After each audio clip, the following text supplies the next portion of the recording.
اصحاب فیل کے واقعے کے بعد ملک یمن کی حکومت شاہ حبش کے قبضے سے نکل گئی اور سیف بن ذی یزن ملک یمن پر قابض ہوا۔ عبد المطلب چند شرفائے قریش کو اپنے ساتھ لے کر سیف کو حکومت یمن کی مبارکباد دینے کے لیے گئے۔ سیف بن ذی یزن نے اپنے علم و واقفیت کی بنا پر عبد المطلب کو خوشخبری سنائی کہ نبی آخر الزماں جس کا تمام ملک اور ہر قوم کو انتظار ہے تمہاری اولاد سے ہوگا۔ اس بات کی عام طور پر شہرت ہوئی۔ تمام شریک وفد شرکا کو اس بات کا شبہ ہوا کہ وہ نبی ہماری اولاد سے ہوگا۔ اب لوگ اہل کتاب کے احبار و رہبان کے پاس جا کر نبی آخر الزماں کے حالات اور علامات دریافت کرنے لگے۔ امیہ بن ابی السلط کو یہ خیال ہوا کہ وہ نبی شاید میں ہوں گا، چنانچہ وہ ابو سفیان بن حرب کے ساتھ ملک شام کی طرف گیا اور کسی رہبان کی خدمت میں حاضر ہو کر اپنی نسبت دریافت کیا، مگر وہاں سے مایوس کن جواب ملا۔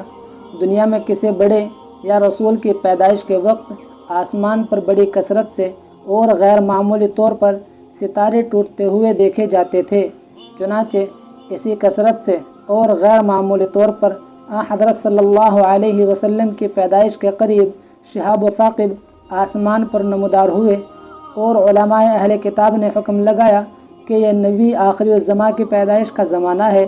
چنانچہ 12 ربیع الاول طلوع آفتاب سے تھوڑی دیر پہلے حضرت صلی اللہ علیہ وسلم پیدا ہوئے۔ آب زمزم کا تعلق ویسے تو حضرت اسماعیل علیہ السلام سے ہے کہ جب وہ اور ان کی ماں حضرت ہاجرہ مکہ کے صحرا میں پیاس سے بے تاب ہوئے تو خدا تعالیٰ کے حکم سے وہاں پانی کا چشمہ نمودار ہوا۔ حضرت ہاجرہ نے اس پانی کو چاروں طرف مینڈ باندھ کر گھیر دیا اور وہ ایک کنویں کی صورت بن گیا۔ کچھ عرصہ تک وہ اسی حالت میں رہا اور پھر اس کے بعد وہ مٹی سے ڈھک گیا اور رفتہ رفتہ اس کا مقام اور جگہ بھی کسی کو معلوم نہ رہی۔ آب زمزم کا صرف تذکرہ ہی تذکرہ لوگوں کی زبان پر رہ گیا تھا۔ جب عبد المطلب کے ہاتھ میں سقایت الجاج کا کام آیا تو انہوں نے آب زمزم کا پتہ و مقام تلاش کرنا شروع کیا۔ بہت دنوں تک عبد المطلب اور ان کا بڑا لڑکا حارث آب زمزم کی تلاش میں سرگردہ رہے، مگر آب زمزم کا پتہ نہ چلا۔ قریش میں سے کسی نے ان کی اس کام میں مدد نہ کی، بلکہ قریش ان کا مذاق اڑایا کرتے تھے۔ ایک روز عبد المطلب نے خواب میں آب زمزم کا نشان دیکھا اور کھودنا شروع کیا۔ یہ وہ مقام تھا جہاں اصاف اور نائلہ دو بت رکھے ہوئے تھے۔ قریش کے لوگوں نے منع کیا اور لڑنے کو تیار ہو گئے۔ یہ صرف دو ہی شخص باپ بیٹے تھے، کوئی ان کا معاون اور مددگار نہ تھا۔ آخرکار یہ غالب ہوئے اور کنواں کھودنے کے کام میں مصروف رہے۔ اس وقت عبد المطلب نے اپنی تنہائی کو محسوس کیا اور منت مانی کہ اگر خدا تعالی مجھ کو 10 بیٹے عطا کرے اور پانی کا چشمہ بھی نکل آئے تو میں اپنے بیٹوں میں سے ایک کو خدا کے نام پر قربان کروں گا۔ چند روز کی محنت کے بعد چشمہ بھی نکل آیا اور خدا تعالی نے عبد المطلب کو 10 بیٹے عطا کیے۔ آب زمزم کے نکل آنے سے قریش میں عبد المطلب کا سکہ بیٹھ گیا اور سب ان کی سرداری اور بزرگی کے قائل ہو گئے۔ جب عبد المطلب کے بیٹے جوان ہو گئے تو انہوں نے اپنی مانی ہوئی منت پوری کرنا چاہی۔ سب بیٹوں کو لے کر کعبے میں گئے اور حبل کے سامنے قرعہ اندازی کی۔ اتفاق کے بعد قرعہ کا تیر سب سے چھوٹے بیٹے عبداللہ کے نام نکلا، جو عبد المطلب کو سب سے زیادہ عزیز تھے۔ عبد المطلب چونکہ اپنی نظر پوری کرنا چاہتے تھے، مجبوراً عبداللہ کو ساتھ لے کر قربان گاہ کی طرف چلے۔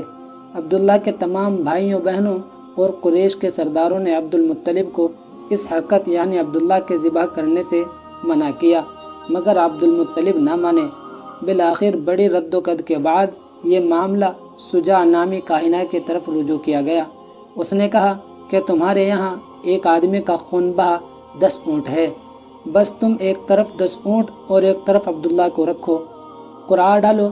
اگر قرعہ اونٹوں کے نام نکل آئے تو ان 10 اونٹوں کو ذبح کرو، اور اگر قرعہ عبداللہ کے نام پر آئے تو 10 اونٹ اور بڑھا کر 20 اونٹ عبداللہ کے بالمقابل رکھو اور پھر قرعہ ڈالو۔ اس طرح ہر 10 اونٹ بڑھاتے جاؤ یہاں تک کہ قرعہ اونٹوں کے نام پر آ جائے۔ چنانچہ ایسا ہی کیا گیا اور قرعہ عبداللہ کے نام نکلتا رہا۔ یہاں تک کہ جب اونٹوں کی تعداد 100 ہو گئی تب اونٹوں کے نام قرع آیا۔ عبد المطلب نے اپنی تسکین کے خاطر 2 مرتبہ قرع ڈالا اور اب ہر مرتبہ اونٹوں ہی کے نام قرع نکلا۔ وہ 100 اونٹ ذبح کیے گئے اور عبداللہ کی جان بچی۔ اس وقت سے ایک آدمی کا خون بہا قریش میں 100 اونٹ مقرر ہوئے۔ عبد المطلب کے کل 13 بیٹے اور 6 بیٹیاں پیدا ہوئیں۔